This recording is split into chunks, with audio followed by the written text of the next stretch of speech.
आजकल आपने कई बार सुना होगा कि गायत्री मंत्र के बहुत सारे फायदे हैं, हर किसी को गायत्री मंत्र जाप करना चाहिए। गायत्री मंत्र भगवान सूर्य को डेडिकेटेड मंत्र है।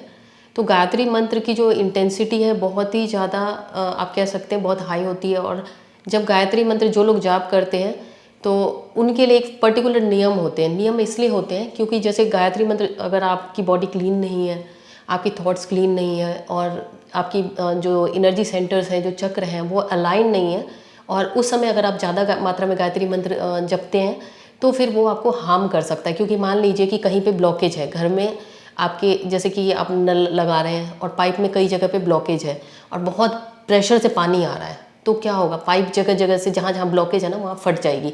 तो क्या होगा, पानी जगह जगह बिखर जाएगा, क्योंकि ब्लॉकेज की वजह से पानी डायरेक्ट नल में आ नहीं पा रहा है और वो ब्लॉकेज की वजह से पाइप फट जाएगी और बिखर जाएगा। ठीक उसी तरीके से हमारे जो बॉडी में 7 चक्र होते हैं ना, उसमें ब्लॉकेज होती है, बहुत तरह की नेगेटिविटी होती है। अगर उस दौरान हम गायत्री मंत्र का जाप करते हैं ना, अगर ज़्यादा मात्रा में कर लेते हैं तो हमारे जो चक्र हैं वो इम्बैलेंस होने शुरू हो जाते हैं। क्योंकि एनर्जी में क्योंकि एनर्जी सीधी तो जा नहीं रही है, क्योंकि मंत्र जाप करने के बाद जो एनर्जी है ऊपर नहीं चढ़ पाती है ब्लॉकेज की वजह से।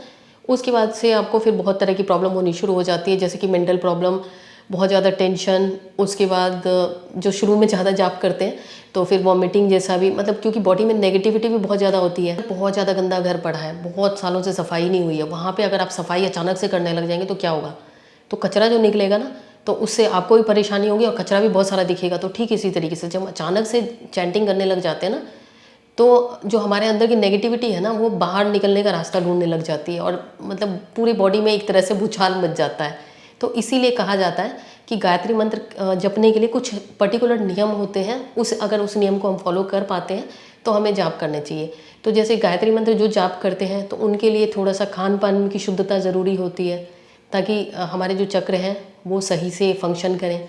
और उसके अलावा हमें जैसे छल कपट चोरी इन सब से बचना चाहिए, नहीं तो फिर ये मंत्र फिर हमें फ़ायदे की जगह नुकसान कर सकता है। और उसके साथ ही शारीरिक शुद्धता का भी ध्यान रखना चाहिए, क्योंकि ये नहीं है कि हम सोए हुए हैं, लेटे हुए हैं या किसी भी अवस्था में हम जाप कर रहे हैं, तो इन चीज़ों से बचना चाहिए। क्योंकि अगर आप बिना नहाए धोए मंत्र जाप, खासकर गायत्री मंत्र जाप करते हैं ना, तो जैसे हम सो के उठते हैं ना, तो सो के उठने के बाद हमारी जो ऑरा होती है उसमें तमस की अधिकता होती है या नेगेटिविटी ज़्यादा होती है उस समय।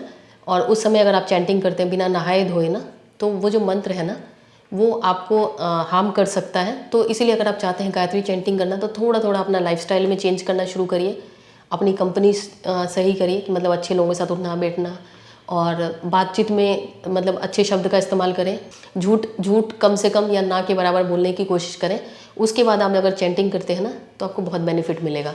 और जैसे कि जिन लोगों में आजकल तो खैर ज़्यादातर लोगों में प्रॉब्लम चल रही है, ज़्यादातर लोगों को प्रॉब्लम ये आ रही है, खास करके जो लोग अकेले रहते हैं, न्यूक्लियर फैमिली में रहते हैं ना, उन लोगों को बहुत ज़्यादा ये प्रॉब्लम आती है कि थोड़े से कोई भी नेगेटिव सिचुएशन आई उनकी लाइफ में, थोड़ी सी परेशानी आई, टेंशन आई, तो बहुत जल्दी वो डिप्रेस होने लग जाते हैं। फिर उसके बाद जैसे जैसे डिप्रेशन उनका बढ़ता है या जैसे जैसे नेगेटिविटी बढ़ती है, फिर उनका लाइफस्टाइल बिल्कुल वो हो जाता है कि जैसे वो कई कई दिन नहाते नहीं हैं, लेट तक सोते रहते हैं, खाने में कुछ भी खा लिया, बासी खा लिया। ये सब चीज़ों से आपको बचना चाहिए।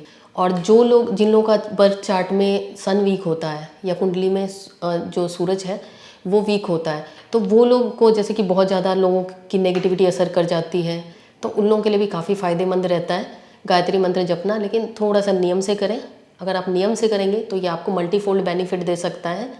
सबसे पहले तो जैसे कि जो भी आपकी ऑरा में गंदगी है ना उसको क्लीन करेगा, तो फिर आप देखेंगे धीरे धीरे आपका, जैसे सूर्य भगवान का मंत्र है, तो जैसे धीरे धीरे आप देखेंगे कि आपका आलस कम हो रहा है। आलस कम होने के साथ साथ आपका जो माइंड में क्लैरिटी बढ़ रही है, थॉट्स आपको अच्छे आ रहे हैं और आपका मन नहीं कर रहा गलत शब्द इस्तेमाल करने का। और धीरे धीरे आप देखेंगे कि आपको गलत चीज़ें खाने का भी मन नहीं करेगा। लेकिन शुरुआत जब भी करें ना तो कम संख्या से करें, फिर धीरे धीरे बढ़ाएं। और वैसे तो बेहतर रहता है कि अगर कोई गुरु हो उनसे दीक्षा ले लें, उनके कहने पे करें तो ज़्यादा सही है, क्योंकि हर किसी की बॉडी अलग होती है, हर किसी की बॉडी की अलग क्षमता होती है। तो अब सिंपल तरीके से कह सकती हूँ कि जैसे कि अगर 10 वॉट का बल्ब है और उसमें अचानक से 100 वॉट का करंट पास कर दिया जाए तो बल्ब फट जाएगा। ठीक उसी तरीके से हमारी बॉडी जैसे कि इम्प्योर होती है, बहुत तरह की परेशानी होती है हर किसी को कुछ प्रॉब्लम, किसी को कुछ प्रॉब्लम। तो अगर हमारे बॉडी में उस मंत्र की शक्ति सहने की क्षमता नहीं है तो शुरुआत हमें धीरे धीरे करनी चाहिए, या किसी योगी गुरु से कंसल्ट करके उसके बाद हम शुरू करते हैं ना, तो वो हमें जैसे पर्टिकुलर नियम बता सकते हैं, वो हमें बता सकते हैं हमें करना चाहिए नहीं करना चाहिए, कौन सा मंत्र करना चाहिए, तो वो हमारे लिए ज़्यादा बेनिफिशियल रहेगा।